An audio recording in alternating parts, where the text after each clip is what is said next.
This is the fourth year of a legislative bus tour that we do all throughout the district. Spotlight has been on all of them. We highlight how the voter-approved Measure B money is being spent in the district. And as you can see from the new facilities, it is money well spent.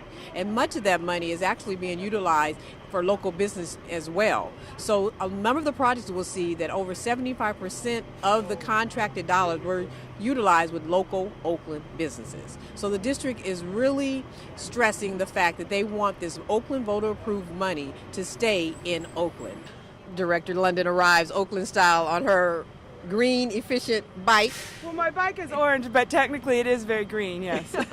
So we're here on the tour. Yes, Again? I think this I'm is like our excited. fourth or fifth year of doing the Yes, tour. since 2008. All right. Well, no, I joined in 2009. So I think Okay, so it's 2009 then. Okay, Yeah. okay, good. Because Lincoln was the first place we went. Yeah. And now we're La Escalita, this building wasn't even here. no way, and we're finishing up phase two. Hopefully our guests will get to see phase two, but we are going to see our health center here, our community-based health center.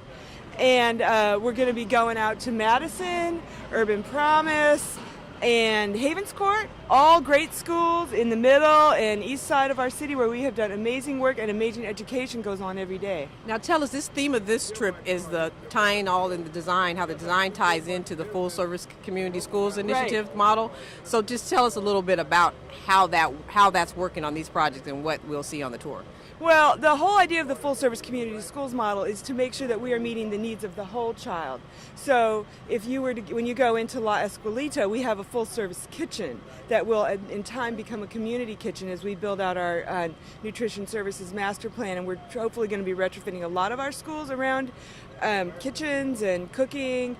We have health centers at almost all of our high schools and many of our middle schools. Those are open to the community. We have a lot of supplemental services on campus for our students, and just looking at what is it that's going to allow them to come into the classroom ready to learn, putting all those supports in place. Well, and we're also looking at how the voter-approved bond money has been spent, money well spent, because this has revitalized this whole area here, this school, yes. La And the Escuelita. next project will be our administration building across the street, which we are waiting for a report back from the superintendent. Hopefully in December we'll get a preliminary report on our asset management plan and what we're going to do about this administration building. When I was elected to the school board about 2 decades ago, there had not been a bond for nearly 20 years, and you could really see it in the schools. They were run down.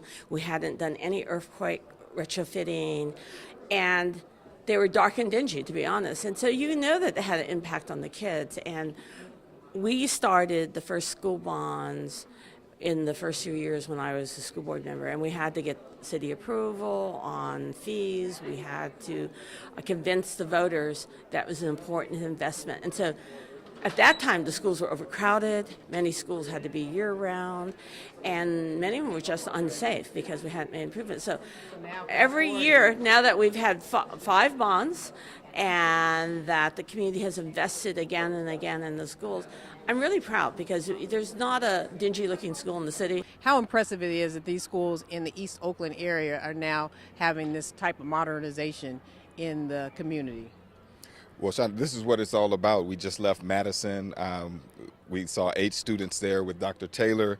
Just a reform that Director McWilson and I were talking about, seeing Sobrani Park change completely. Also growing up as a kid whose grandfather lived on 66th Avenue and remembering 6-9 Village, remembering Havens Court before this kind of renovation. And to Director McWilson's point, this is the kind of thing, the kind of investment we have to make in the communities that for some reason are seen as, I don't want to be there, that are seen as not a place you can thrive. This is, in fact, a place you can thrive, and so it's just really powerful to be a part of the tour and to see that these kids have access to some really cool facilities. Now you're on Alameda County. How is that partnership with OUSD work? So it's a partnership that we're trying to grow. We're trying to have more discussion, more dialogue. The reality is that as I represent East Oakland, West Oakland, and the city of Alameda, I have a strong focus and one and desire for our schools, especially our flatland schools, for us to change the narrative. The narrative has to be changed because the reality is there's good education happening at all these schools. There's good education happening in the flatlands. And so we have changed our narrative so that thus the so the community understands that there are great things, there are community schools in the flatlands, and that they can send their children to those schools, they'll be safe and they'll get a quality education. Right, so as you can see all our students here from Roots International Academy. We're down here at Coliseum College Prep Academy. This project here, this brand new building here with the new cafeteria on the Havens Court campus was the largest investment we had in District 6. We're very excited, very excited. You can see the students are very excited to have been participating in this process. We thank the City of Oakland and all the voters who voted for this mass measure, also the architects and the design team that did it, and the city and the school district itself for making this happen. So I'm very excited that the California legislature and the state of California is doing a lot more this year and in future years to support our young people and our students. We were able, through the budget process and through the passage of Proposition 30 that was supported by Californians across the state, put more money into every single school district in the state, more money this year than last year, and also directing that money in a way that helps the students who need the resources the most by using the local control funding formula, also known as the weighted student formula, which drives more resources towards students in poverty, who are English learners, and who are foster children.